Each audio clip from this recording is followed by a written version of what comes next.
नमस्कार दोस्तों, study IQ में आप सभी का स्वागत है। इस लेक्चर में हम डाउन टू अर्थ मैगजीन का एनालिसिस करने वाले हैं। डाउन टू अर्थ ये एक फोर्टनाइटली मैगजीन है। दिस मीन्स कि हर महीने इस मैगजीन के 2 एडिशंस पब्लिश किए जाते हैं। तो सितंबर मंथ में जो फर्स्ट एडिशन है, जो कि फोकस करता है ऑन रूरल रिवाइवल, इस मैगजीन के जो इंपॉर्टेंट आर्टिकल्स हैं वो हम इस लेक्चर में डिस्कस करने वाले हैं।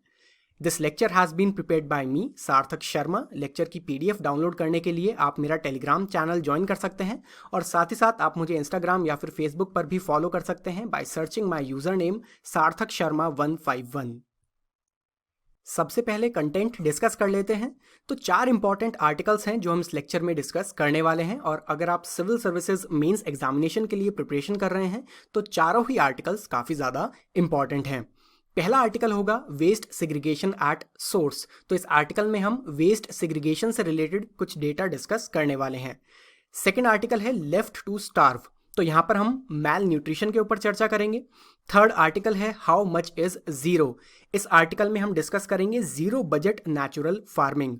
And fourth and last article है एमजी नरेगा। सो ऑब्वियसली यहाँ पर हम एमजी नरेगा के ऊपर डिस्कशन करने वाले हैं। तो चलिए शुरू करते हैं।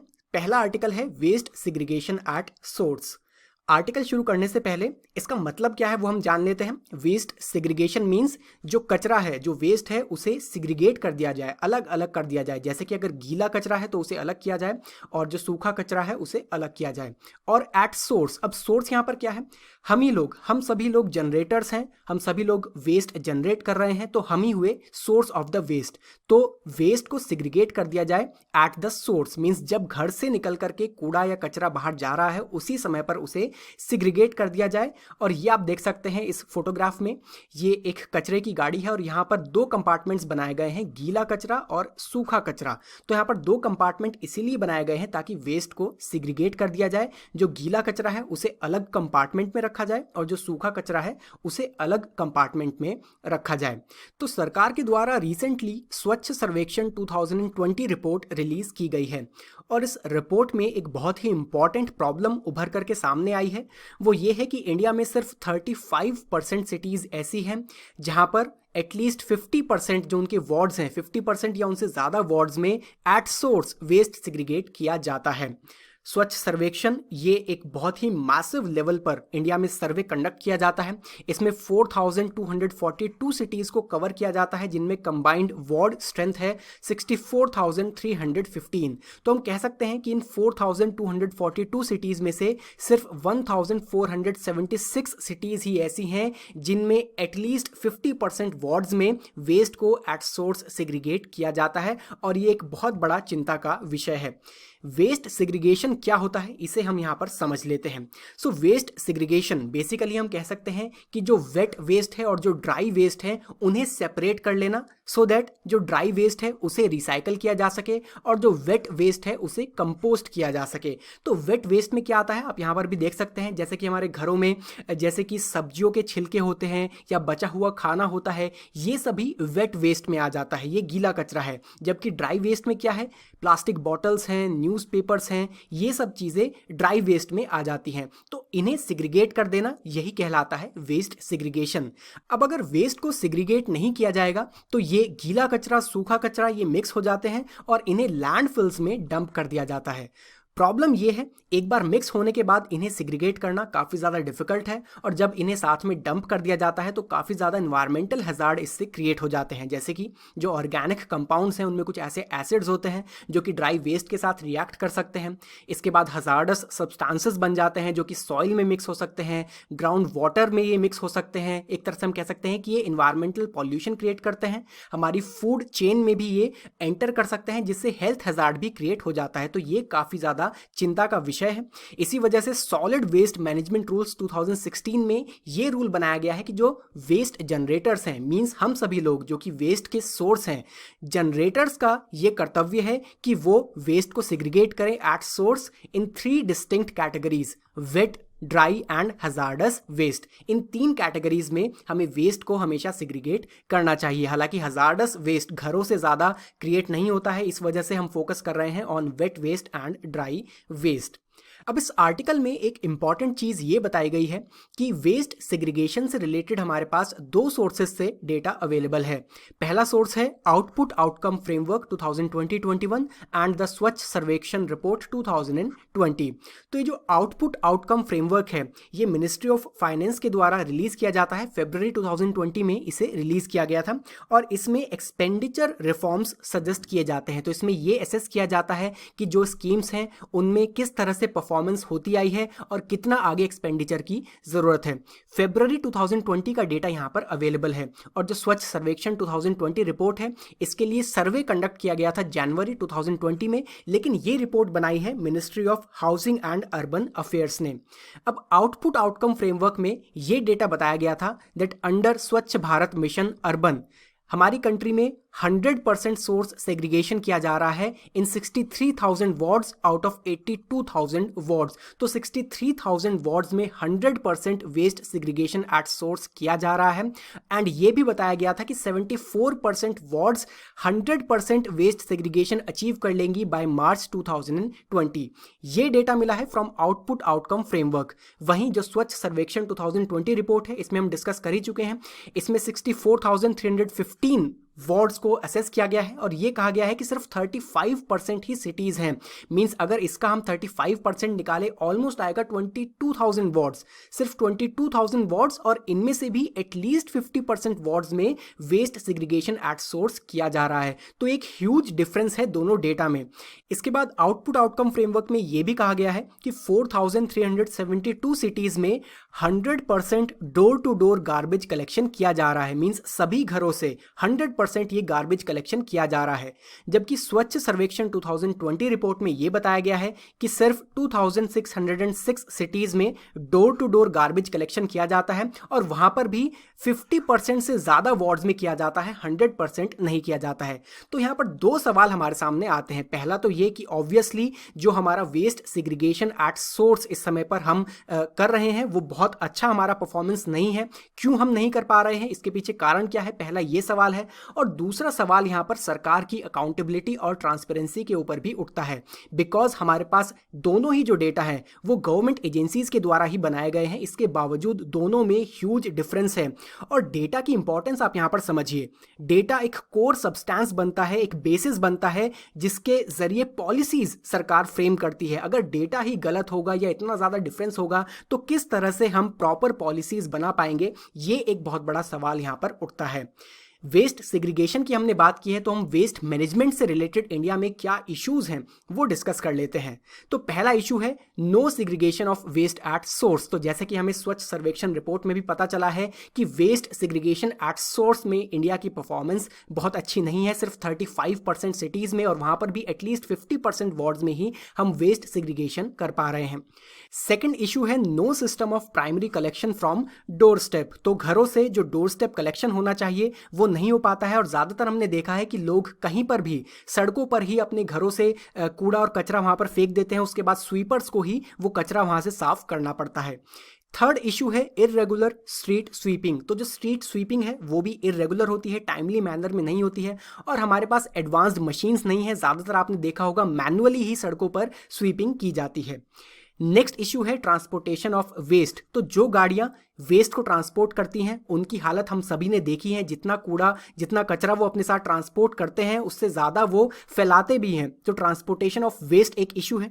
इसके बाद प्रोसेसिंग ऑफ वेस्ट। तो वेस्ट प्रोसेसमेंट के जो प्लांट्स हैं इंडिया में बहुत कम हैं और इनमें भी ज़्यादातर जो प्लांट्स हैं वो पूरी तरह से यूटिलाइज नहीं हो पाते हैं। यहाँ पर जैसे कि फॉर एग्जांपल अगर ड्राई वेस्ट की रिसाइकलिंग होनी है या फिर हजार्डस सब्सटेंसेस को अलग करना है, इस तरह की प्रोसेसिंग नहीं हो पाती है, जिसकी वजह से जो कूड़ा कचरा है वो पूरी तरह से सेग्रीगेट नहीं हो पाता है, वो मिक्सअप रहता है। And at the end last issue आता है disposal of waste.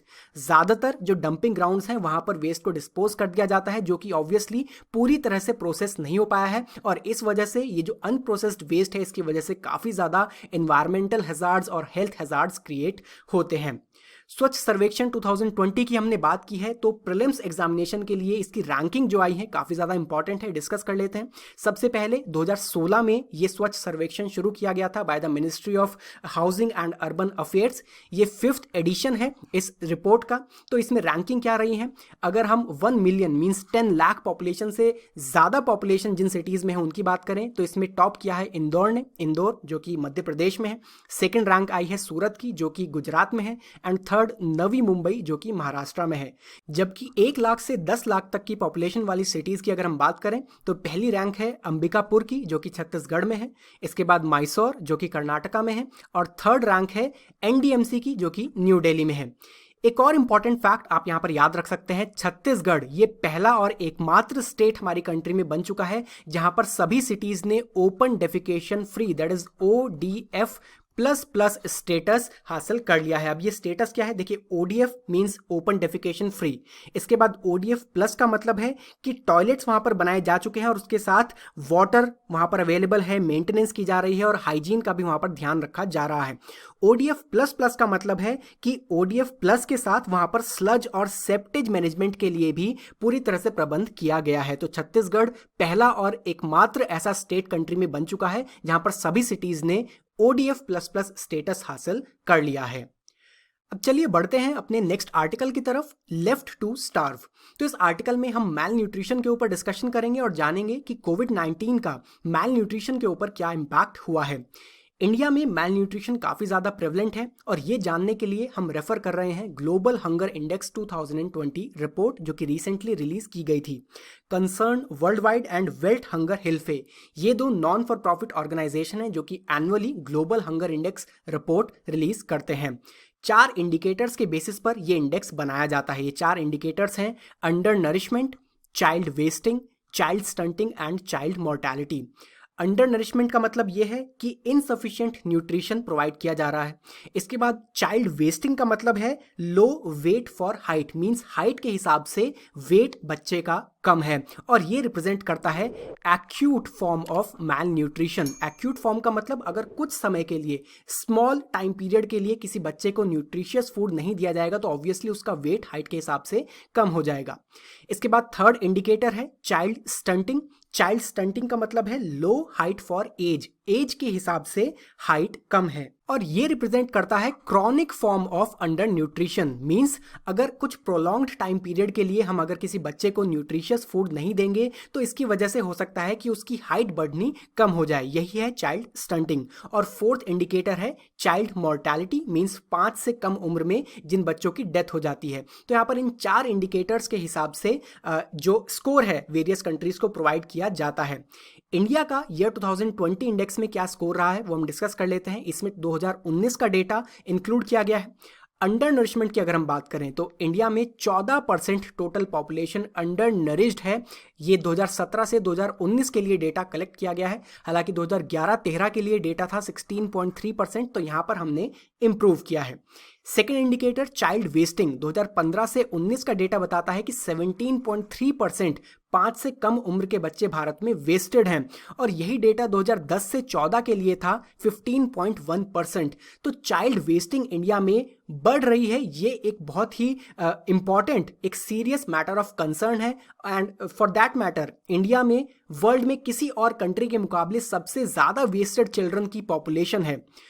Child stunting की अगर हम बात करें 34.7% इस समय पर 5 से कम उम्र के बच्चे भारत में स्टंटेड हैं इन द ईयर 2019, जबकि ईयर 2000 में 54% थे, तो ये काफ़ी अच्छा इंप्रूवमेंट है। एंड फाइनली चाइल्ड मोर्टैलिटी, तो 2019 में 3.7% चाइल्ड मोर्टैलिटी है फॉर एज बिलो 5 एंड 2012 में थी 5.2%, तो यहाँ पर भी हमने इम्प्रूव किया है। तो अंडर नरिशमेंट, चाइल्ड स्टंटिंग और चाइल्ड मोर्टैलिटी में तो हालांकि भारत इम्प्रूव कर रहा है, लेकिन चाइल्ड वेस्टिंग इंडिया में कंटिन्यूसली इंक्रीज हो रही है। ये एक सीरियस मैटर ऑफ कंसर्न है। अब इसके बाद इंडिया की रैंक की अगर हम बात करें वो रही है 94 आउट ऑफ 107 कंट्रीज। अगर हम नेबरिंग कंट्रीज से इंडिया की रैंक को कंपेयर करें तो सिर्फ अफगानिस्तान को एक्सक्लूड करते हुए सभी नेबरिंग कंट्रीज से इंडिया ने पुअर परफॉर्म किया है। पाकिस्तान और बांग्लादेश जैसी कंट्रीज ने भी इंडिया से अच्छा परफॉर्म किया है in the global hunger index. So again ये भी एक मैटर ऑफ कंसर्न है। तो मैल न्यूट्रिशन हम इसी से अंदाज़ा लगा सकते हैं कि इंडिया में कितना ज़्यादा प्रेवलेंट है, और इसी वजह से गवर्नमेंट के द्वारा वेरियस इनिशिएटिव्स इंडिया में शुरू किए गए हैं टू इरेडिकेट माल न्यूट्रिशन, जैसे कि पोषण अभियान शुरू किया गया है, इंटीग्रेटेड चाइल्ड डेवलपमेंट स्कीम है, पीडीएस सिस्टम शुरू किया गया है, और इसी तरह से एक इंपॉर्टेंट स्कीम आती है मिड डे मील स्कीम। इसे हम डिस्कस कर लेते हैं। मिड डे मील स्कीम ये एक सेंट्रली स्पॉन्सर्ड स्कीम है under the ministry of education. Centrally sponsored scheme means इस स्कीम में जो फंडिंग प्रोवाइड की जा रही है और जो इम्प्लीमेंटेशन है वो शेयर किया जाता है between the central government and the state government. अब मिड डे मील स्कीम में क्या किया जाता है, एक समय की मील सभी बच्चों को प्रोवाइड की जाती है जो कि गवर्नमेंट स्कूल और गवर्नमेंट एडेड स्कूल्स में एनरोल्ड हैं, ऐसे सभी schools which are supported under Sarva Shiksha Abhiyan. सर्व शिक्षा अभियान एक बहुत ही इंपॉर्टेंट स्कीम है। हम कह सकते हैं कि 86th कॉन्स्टिट्यूशनल अमेंडमेंट एक्ट का ये एक मैनिफेस्टेशन है। 86th कॉन्स्टिट्यूशनल अमेंडमेंट एक्ट से इंडियन कॉन्स्टिट्यूशन में आर्टिकल 21A ऐड किया गया है जो कि प्रोवाइड करता है राइट टू एजुकेशन। यहाँ पर यह प्रोविजन रखा गया है कि 6 से 14 साल के सभी बच्चों को free and compulsory education provide करनी है। सर्व शिक्षा अभियान इसी राइट टू एजुकेशन का मैनिफेस्टेशन है, और इसी सर्व शिक्षा अभियान के under mid day meal scheme काम कर रही है, जिसमें सभी बच्चों को जो कि गवर्नमेंट और गवर्नमेंट एडेड स्कूल्स में पढ़ रहे हैं उन्हें दिन में एक समय की मील प्रोवाइड की जाती है। स्कीम का एम ये है कि जो भी बच्चे स्कूल जा रहे हैं उनके न्यूट्रिशनल लेवल्स को इंप्रूव किया जाए, और इसका एक डायरेक्ट और पॉजिटिव इम्पैक्ट हुआ है एनरोलमेंट, रिटेंशन और अटेंडेंस के ऊपर। देखिए, कई रिपोर्ट्स में ये बात सामने आई है कि बहुत सारे ऐसे बच्चे हैं खासतौर पर वल्नरेबल सेक्शन से जो कि खाली पेट स्कूल जाते हैं। उनके स्कूल जाने का मकसद ही ये है कि उन्हें एक समय का खाना वहाँ पर मिल पाए। तो बच्चों के न्यूट्रिशनल लेवल के लिए ये स्कीम बहुत ज़्यादा इंपॉर्टेंट है, और इसी वजह से बच्चे स्कूल में पढ़ भी पा रहे हैं, उनका एनरोलमेंट स्टेटस, रिटेंशन, अटेंडेंस भी बढ़ रहा है। तो ये dual objective mid day meal scheme के जरिए हम अचीव कर पा रहे हैं। अब मिड डे मील स्कीम की गाइडलाइंस 2015 में रिलीज की गई थी, और इसमें यह बताया गया है कि कितने minimum calorie intake, protein, rice, wheat etcetera school going children को प्रोवाइड किया जाना है under the mid day meal scheme. तो जो प्राइमरी एजुकेशन है मींस क्लासेस 1 to 5, इसमें कहा गया है कि कैलोरी इनटेक मिनिमम 450 होना चाहिए, प्रोटीन इन ग्राम्स 12 है, राइस और व्हीट 100 ग्राम्स है, दाल 20 grams, vegetables 50 grams, oil and fat 5 grams. और इसी तरह से upper primary education means classes 6 से 8 तक के लिए ये सभी minimum calorie intake, protein etcetera provide किए गए हैं। अब देखिए, खास बात यहाँ पर यह है कि अगर इस एज ग्रुप के बच्चों की अगर हम बात करें, उन्हें जितना भी पूरा न्यूट्रिशनल रिक्वायरमेंट उनकी रहती है उनके प्रॉपर डेवलपमेंट के लिए, उनके माइंड के डेवलपमेंट के लिए, बॉडी डेवलपमेंट के लिए, उसका ऑलमोस्ट 1/3 जो न्यूट्रिशनल रिक्वायरमेंट है वो मिड डे मील स्कीम के द्वारा जो एक ये मील दी जा रही है उसमें फुलफिल किया जाता है। और इसी वजह से इन सभी स्कूल गोइंग चिल्ड्रन के न्यूट्रिशनल लेवल्स को मेंटेन करने के लिए मिड डे मील स्कीम काफ़ी ज़्यादा इंपॉर्टेंट है। अब चलिए जानते हैं कि कोविड-19 पैंडेमिक का जो स्टूडेंट्स हैं उनके न्यूट्रिशनल लेवल पर क्या इम्पैक्ट हुआ है। तो अप्रैल 2020 इस समय पर लॉकडाउन इम्पोज किया गया। इसके बाद से ही mid day meal scheme, anganwadi services, because anganwadi में भी बच्चों को खाना प्रोवाइड किया जाता है, ऐसी जो स्कीम्स हैं वो डिसरप्ट हो चुकी हैं। हालांकि सरकार के द्वारा ये गाइडलाइंस प्रोवाइड की गई थी कि हालांकि जो स्कूल्स हैं वो बंद हो जाएंगे, इसके बावजूद बच्चों को मिड डे मील समय पर प्रोवाइड की जाएगी, और अगर नहीं दी जा रही है तो उसकी जगह ड्राई राशन बच्चों को प्रोवाइड किया जाएगा। लेकिन इन गाइडलाइंस का प्रॉपर इंप्लीमेंटेशन नहीं हो पाया, और इसी वजह से mid day meal scheme, anganwadi services, ऐसी जो स्कीम्स हैं वो डिसरप्ट हो गई, और इसकी वजह से बच्चों के न्यूट्रिशनल लेवल्स भी अफेक्ट हो रहे हैं, खासतौर पर ऐसे बच्चे जो कि vulnerable section of the society से आते हैं। ग्लोबल हेल्थ साइंस इस जर्नल में रिसेंटली एक स्टडी पब्लिश की गई है, और इस स्टडी में ये बताया गया है कि सिर्फ झारखंड स्टेट की ही अगर हम बात करें तो यहाँ पर कोविड-19 की वजह से जो लॉकडाउन इम्पोज किया गया है और जो मिड डे मील स्कीम जैसी सर्विसेज अब बंद हो चुकी हैं, इसकी वजह से 0.35 मिलियन चिल्ड्रन सीवियरली मैलनरिश्ड कैटेगरी में जा सकते हैं, 0.36 मिलियन अंडर वेट कैटेगरी में जा सकते हैं, 0.5 मिलियन चिल्ड्रन वेस्टेड कैटेगरी में जा सकते हैं, and 0.4 million children severely wasted category में जा सकते हैं। और इस स्टडी में सिमिलर प्रेडिक्शन पूरी कंट्री के लिए किए गए हैं। यहाँ पर ये वार्निंग दी गई है कि ये जो फूड शॉक है, जो इन स्कीम्स का डिसरप्शन हुआ है, न्यूट्रिशियस फूड बच्चों तक नहीं पहुंच पा रहा है, इसे फूड शॉक कहा गया है।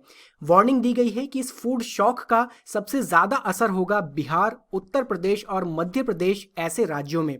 ऐसा इसलिए बिकॉज इन तीनों राज्यों में ही चिल्ड्रन पॉपुलेशन सबसे ज़्यादा है और पॉवर्टी के लेवल्स भी इन्हीं 3 राज्यों में सबसे ज़्यादा हैं। तो मैल न्यूट्रिशन पहले से इंडिया में प्रिवलेंट है और कोविड-19 पैंडेमिक की वजह से हम कह सकते हैं कि जो मेजर्स लिए गए हैं, जैसे कि लॉकडाउन इम्पोज करना या फिर इन स्कीम्स का डिसरप्शन हो जाना, इसकी वजह से हमने जो भी मैल न्यूट्रिशन को इरेडिकेट करने में अब तक गेन्स लिए थे, अब तक जो तरक्की की थी, वो भी कहीं ना कहीं पिछड़ती जा रही है।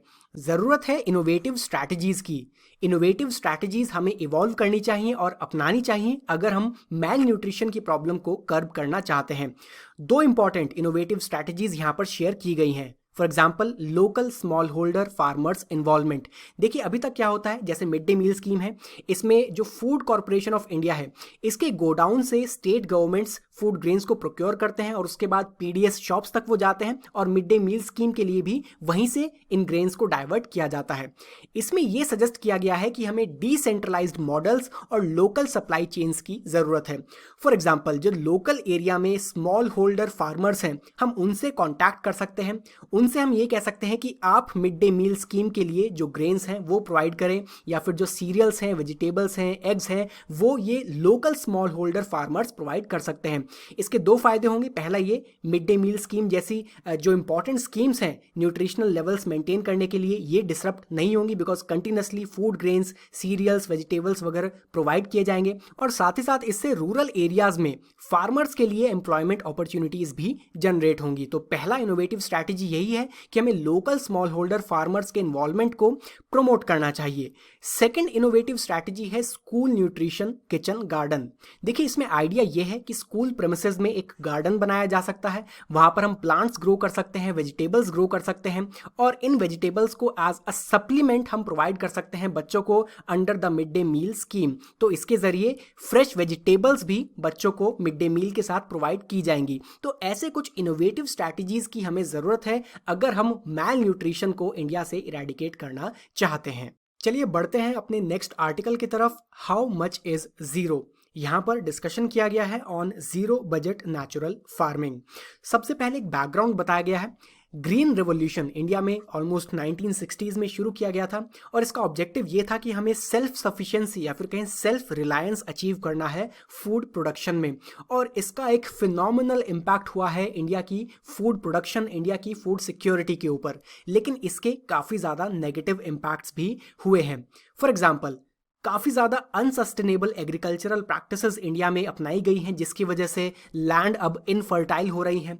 एक्सटेंसिव वाटर का कंजम्पशन किया जा रहा है और इसकी वजह से बिकॉज ज़्यादातर जो इरिगेशन है वो ग्राउंड वाटर से किया जाता है, इस वजह से ग्राउंड वाटर लॉस भी और तेज़ी से इंडिया में हो रहा है। अब एग्रीकल्चर इस वाटर स्कैर्सिटी का कॉज भी है और विक्टिम भी है। कॉज इसलिए बिकॉज एग्रीकल्चर के लिए हमने बहुत ज़्यादा ग्राउंड वाटर इस्तेमाल किया है, इस वजह से ग्राउंड वाटर रिसोर्सेज अब डिप्लीट हो रहे हैं, तो कॉज इस तरह से है। और विक्टिम इसलिए बिकॉज अब पानी का लेवल कम होता जा रहा है और इसी वजह से आगे आने वाले समय में हमें एग्रीकल्चर के लिए शायद पर्याप्त पानी ना मिल पाए। According to the food and agriculture organisation, ये एक स्पेशलाइज्ड एजेंसी है यूनाइटेड नेशंस की जो कि स्पेसिफिकली डील करती है एग्रीकल्चर के साथ, फूड सिक्योरिटी के साथ एंड सो ऑन। तो फूड एंड एग्रीकल्चर ऑर्गेनाइजेशन का ये कहना है कि जो वाटर का एक्सेसिव यूज़ इस समय पर किया जा रहा है, इसकी वजह से ऐसे लोग जो कि वाटर और एग्रीकल्चर के ऊपर डिपेंडेंट है, जिनकी रोजी रोटी इन चीज़ों से आती है, उनकी सस्टेनेबिलिटी अब थ्रेटन हो चुकी है। मीन्स उनके लिए एक बहुत बड़ा खतरा अब हो चुका है। रिसेंट पास्ट में इसी वजह से बिकॉज अनसस्टेनेबल एग्रीकल्चरल प्रैक्टिसेस काफ़ी ज़्यादा अपनाई जा रही हैं, इसी वजह से ग्लोबल डिमांड अब ये है that we must shift to sustainable farming system.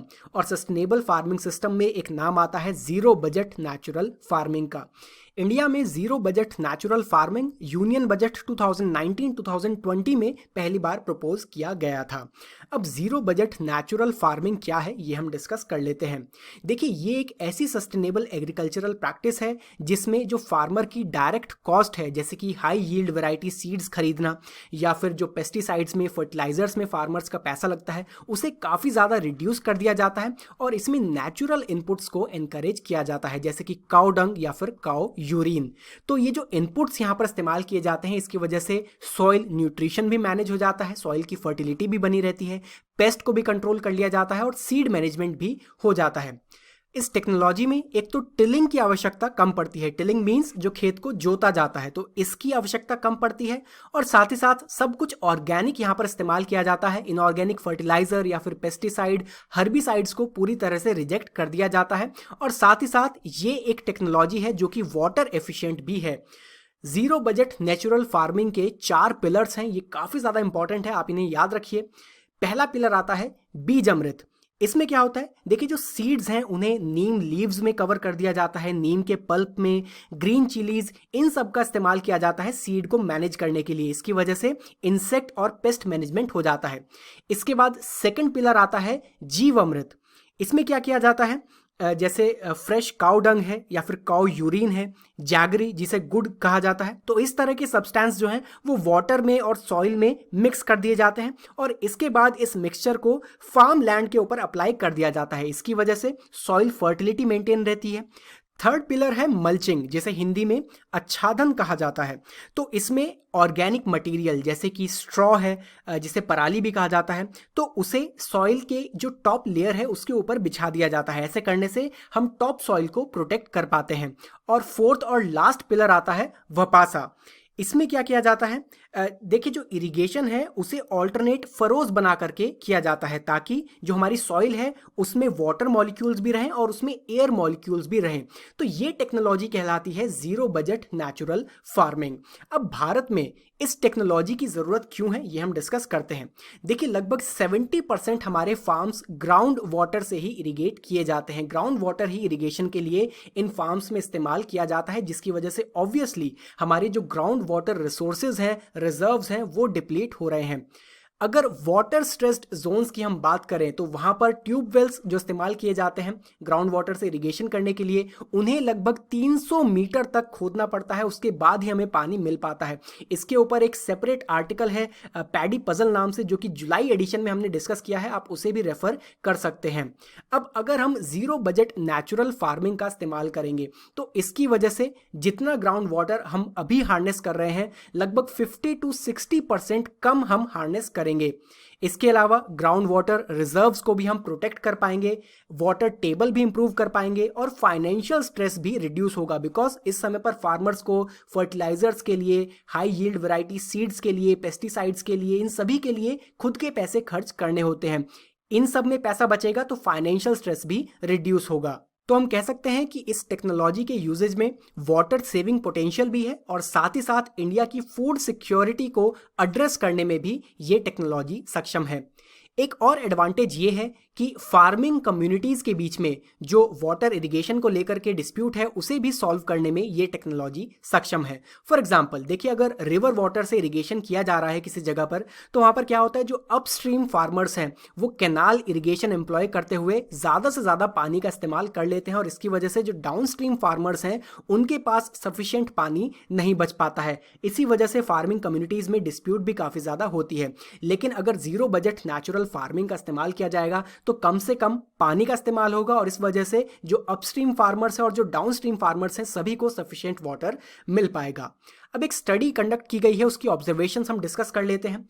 Centre for study of science, technology and policy, इस ऑर्गेनाइजेशन के द्वारा ये स्टडी कंडक्ट की गई है आंध्र प्रदेश में।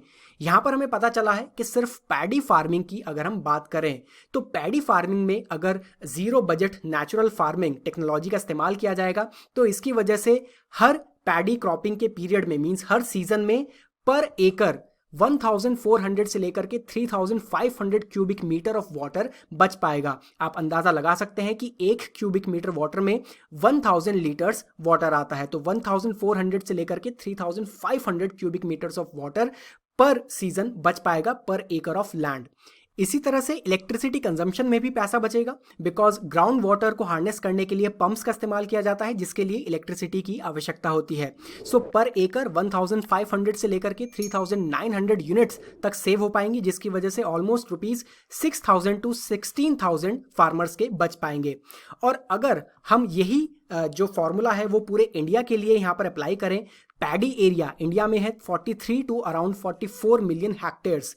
अगर इस पूरे एरिया में जीरो बजट नेचुरल फार्मिंग का इस्तेमाल किया जाएगा तो इसकी वजह से 150 से लेकर के 400 billion cubic metre of water हम हर सीजन में सिर्फ पैडी कल्टीवेशन से ही बचा पाएंगे। और अगर आप इसको कंपेयर करना चाहें तो टिहरी डैम काफ़ी फेमस डैम है, one of the largest dams in India, जो कि उत्तराखंड के टिहरी गढ़वाल डिस्ट्रिक्ट में सिचुएटेड है। 40 से लेकर के 100 टिहरी डैम में जितना पानी आएगा उतना पानी हम एक ही सीजन में बचा पाएंगे अगर हम जीरो बजट नेचुरल फार्मिंग का इस्तेमाल करेंगे।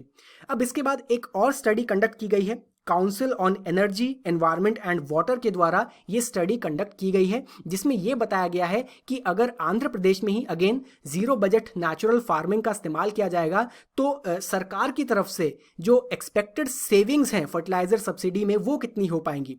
तो यहाँ पर यह कहा गया है कि अगर 25% of the total cropped area Andhra Pradesh में जीरो बजट नेचुरल फार्मिंग के अंडर आ जाता है तो इसकी वजह से सरकार को 517 करोड़ का एनुअली फायदा होगा अगर पार्शियली ये टेक्नोलॉजी इस्तेमाल की जा रही है, और 539 करोड़ का अगर कंप्लीटली ये टेक्नोलॉजी इस्तेमाल की जा रही है। इसके बाद अगर ये परसेंटेज हम बढ़ा देते हैं, मींस मीडियम पॉलिसी एफर्ट अगर हो रहे हैं और 75% जो पूरा लैंड एरिया है वो जीरो बजट नेचुरल फार्मिंग के अंडर आ जाता है, तो सरकार को फायदा होगा 1553 करोड़ एंड 1615 करोड़ का रेस्पेक्टिवली।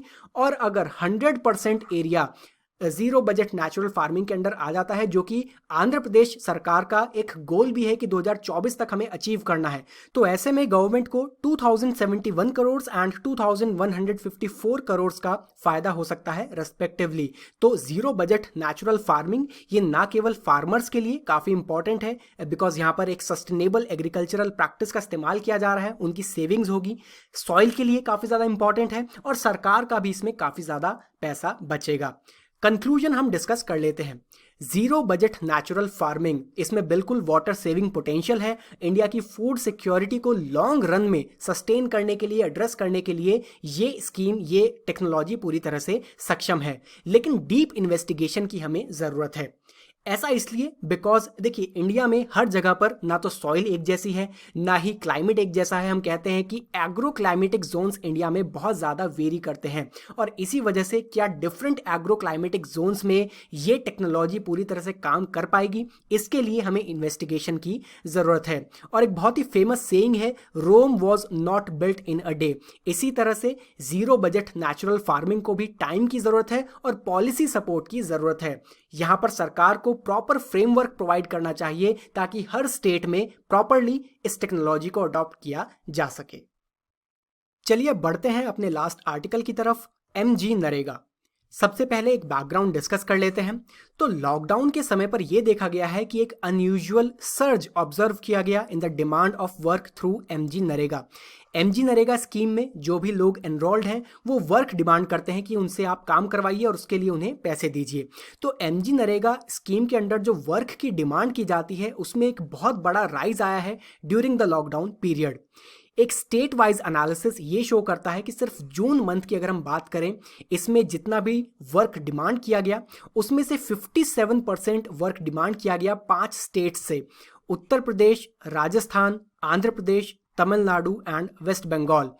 और यही 5 स्टेट्स इसलिए बिकॉज इन 5 स्टेट्स में largest number of informal sector workers return हुए हैं ड्यूरिंग द लॉकडाउन। देखिए माइग्रेंट क्राइसिस हम सभी ने देखा है, कोविड-19 पैंडेमिक की वजह से जो लॉकडाउन इम्पोज किया गया उसकी वजह से एक इकोनॉमिक क्राइसिस सिचुएशन बन गई, खासतौर पर इनफॉर्मल सेक्टर वर्कर्स के लिए, बिकॉज जो कंस्ट्रक्शन एक्टिविटीज़ हैं वो बंद हो गई थी, फैक्ट्रीज बंद हो गई थी।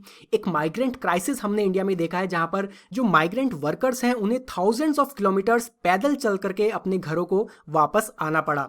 और ये जो माइग्रेंट्स हैं उत्तर प्रदेश, राजस्थान, आंध्र प्रदेश, तमिलनाडु, वेस्ट बंगाल, इन्हीं स्टेट्स में सबसे ज़्यादा अपने घरों को वापस आए हैं। और वापस आने के बाद बिकॉज ऑफ लाइवलीहुड उन्हें एमजी नरेगा स्कीम में एनरोल करना पड़ा और इसी वजह से इन 5 स्टेट्स में ही 57% of the total work demand की गई है। अब एक नंबर आप यहाँ पर देख सकते हैं 6,19,097।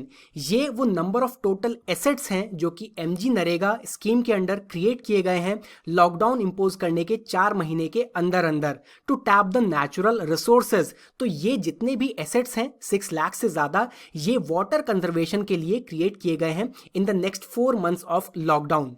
डाउन टू अर्थ ने एक बहुत ही बड़ा एनालिसिस यहाँ पर किया है, स्टडी कंडक्ट की गई है और इसमें यह पता चला है कि 30 मिलियन से भी ज़्यादा हाउस होल्ड्स ऐसे हैं जिन्होंने कॉन्जिक्यूटिवली 3 मंथ्स के लिए वर्क डिमांड किया है अंडर एमजी नरेगा स्कीम। ये स्कीम क्या है ये हम डिस्कस कर लेते हैं। सबसे पहले फुल फॉर्म है Mahatma Gandhi National Rural Employment Guarantee Act. इस एक्ट को पास किया गया था ऑन 7 सितंबर 2005 और इसका पर्पस है कि एम्प्लॉयमेंट जनरेशन रूरल एरियाज में बढ़ाया जाए और एक सोशल सिक्योरिटी कंट्री में मेंटेन की जा सके। इस स्कीम को कंट्री के 691 डिस्ट्रिक्ट में इंप्लीमेंट किया जाता है आउट ऑफ द 739 डिस्ट्रिक्ट। जितने भी डिस्ट्रिक्ट ऐसे हैं जिनमें कोई भी रूरल एरिया है वहां सभी में एमजी नरेगा स्कीम इंप्लीमेंट की जाती है। अगर 100% अर्बन डिस्ट्रिक्ट है वहां पर इस स्कीम को इंप्लीमेंट नहीं किया जाता है। And it is dubbed to be the world's largest state sponsored job scheme. इस तरह की ये पूरे विश्व में लार्जेस्ट जॉब स्कीम है जो कि स्टेट स्पॉन्सर्ड है टू इरेडिकेट पॉवर्टी। इस स्कीम का ऑब्जेक्टिव ये है कि 100 दिनों की एम्प्लॉयमेंट गारंटी प्रोवाइड करनी है हर साल, हर फिस्कल ईयर में हर एक एडल्ट को जो कि किसी रूरल हाउस होल्ड में रहता है और जो कि अनस्किल्ड मैनुअल वर्क करना चाहता है। तो पॉवर्टी जैसा यहाँ पर कोई भी क्राइटेरिया नहीं रखा गया है। अगर आप एक रूरल हाउस होल्ड में बिलोंग करते हैं, आप एक एडल्ट हैं, हर साल में आप एमजी नरेगा स्कीम के अंडर एनरोल करते हुए 100 डेज का वर्क डिमांड कर सकते हैं in unskilled manual work. Ministry of rural development under the government of India ये मॉनिटरिंग एजेंसी है।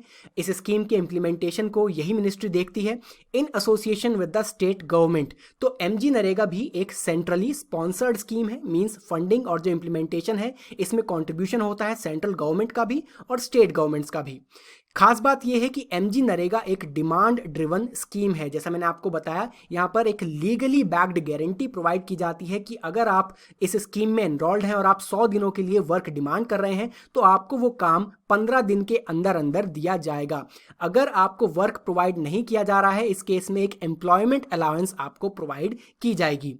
एक और इंपॉर्टेंट प्रोविजन, 1/3 एटलीस्ट 1/3 बेनिफिशियरीज इस स्कीम में वुमेन होनी चाहिए, ये इसका प्रोविजन है। तो हम कह सकते हैं कि वुमेन एम्पावरमेंट के लिए भी ये स्कीम काम कर रही है।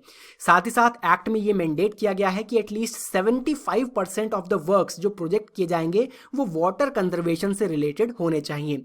वाटर कंजर्वेशन से रिलेटेड जैसे कि पॉन्ड्स डिग करना या फिर रूरल एरियाज में जोहड़ कहे जाते हैं, जोहड़ डिग करना। इसके अलावा चेक डैम्स बनाना फ्लड कंट्रोल करने के लिए, या फिर विलेज टैंक रिपेयर करना, डीसिल्टिंग करना, ये सभी वाटर कंजर्वेशन वर्क में इंक्लूड किए जाते हैं। अब डाउन टू अर्थ के द्वारा जो स्टडी कंडक्ट की गई है उसका डेटा हमारे सामने है। 24 मार्च 2020 इस तारीख को इंडिया में लॉकडाउन इंपोज कर दिया गया था। अप्रैल मंथ में काफ़ी ज़्यादा स्ट्रिक्टली लॉकडाउन फॉलो किया गया और इसी वजह से अप्रैल मंथ में लोएस्ट जॉब डिमांड रिकॉर्ड की गई है इन द लास्ट 5 ईयर्स। लेकिन जैसे जैसे मई के बाद सिचुएशन थोड़ी ईज होती गई, लॉकडाउन मेजर्स को भी ईज किया गया, उसी के साथ साथ एमजी नरेगा के अंडर जो डिमांड ऑफ वर्क है वो भी बहुत तेज़ी से इंक्रीज हुआ। फॉर एग्जाम्पल अगर हम मई 2020 की बात करें तो 36.2 मिलियन हाउस होल्ड्स ने जॉब्स डिमांड की है अंडर एमजी नरेगा स्कीम, जो कि 44% हायर है अगर हम मई 2019 से कंपेयर करें। इसी तरह से जून 2020 में 44 मिलियन हाउस होल्ड्स ने जॉब्स डिमांड की है जो कि 71% हायर है लास्ट ईयर से। और जुलाई 2020 में 31.3 मिलियन हाउस होल्ड्स ने जॉब डिमांड की है जो कि 70% हायर है अगर हम लास्ट ईयर से कंपेयर करें। इसके बाद अगर हम नंबर ऑफ वर्क्स या फिर कहें जो नंबर ऑफ प्रोजेक्ट कंप्लीट किए गए हैं अप्रैल 1 से लेकर के अगस्त 3, 2020 के बीच में, ये डेटा एनालाइज करें तो हमें पता चलेगा कि सॉइल एंड वाटर कंजर्वेशन से रिलेटेड जो एसेट्स बनाए गए हैं या फिर रिपेयरिंग वर्क किए गए हैं ये हुए हैं 2.1 लाख के अराउंड, जो कि 15% हायर है अगर हम लास्ट ईयर से कंपेयर करें। इसके बाद ग्राउंड वाटर रिचार्ज से रिलेटेड जो वर्क्स हैं ये हुए हैं 19,000 के अराउंड, जो कि 40% हायर है लास्ट ईयर से अगर कंपेयर करें। और प्लांटेशन रिलेटेड वर्क्स 2.47 लाख किए गए हैं, जो कि 33% हायर है अगर हम लास्ट ईयर से कंपेयर करें। जो 3 रिमेनिंग यहाँ पर कैटेगरीज हैं इसमें परसेंटेज डिक्रीज हुआ है। अब ये जो डेटा है इसे हम एनालाइज करते हैं तो हमें पता चलेगा कि ऑब्वियसली एम्प्लॉयमेंट के लिए जो डिमांड है वो बहुत तेज़ी से बढ़ी है इन द लॉकडाउन पीरियड, और जो मोस्ट स्किल्ड एंड एजुकेटेड लोग हैं they also turn to the MG NREGA scheme.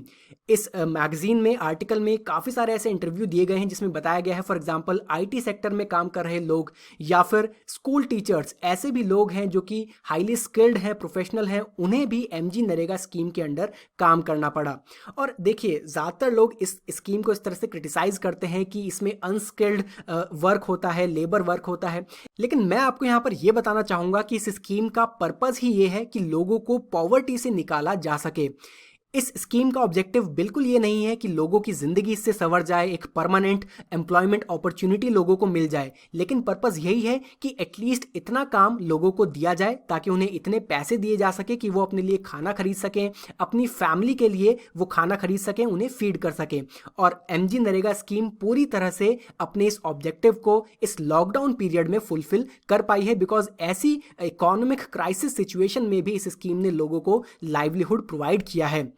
6 lakh से भी ज़्यादा वाटर रिलेटेड स्ट्रक्चर्स को या तो बिल्ड किया गया या फिर रिपेयर किया गया इन the next 4 months of lockdown, और ये सभी इंफ्रास्ट्रक्चर डेवलपमेंट वर्क्स हैं जिनका फ़ायदा हमें फ्यूचर में दिखेगा, जैसे कि फ्लड कंट्रोल में या फिर ग्राउंड वाटर रिचार्ज में, इरिगेशन में, ये सभी प्रोजेक्ट्स हेल्प करेंगे। एक और इम्पॉर्टेंट चीज़, जो नेचर ऑफ वर्क है एमजी नरेगा स्कीम में, उसे भी एक्सपैंड अब कर दिया गया है, जैसे कि वर्मी कंपोस्टिंग को इंक्लूड किया गया है, जिसमें कि अर्थवर्म्स का इस्तेमाल करते हुए ऑर्गेनिक वेस्ट को कन्वर्ट किया जाता है फर्टिलाइजर्स में, तो वर्मी कंपोस्टिंग को ऐड किया गया है।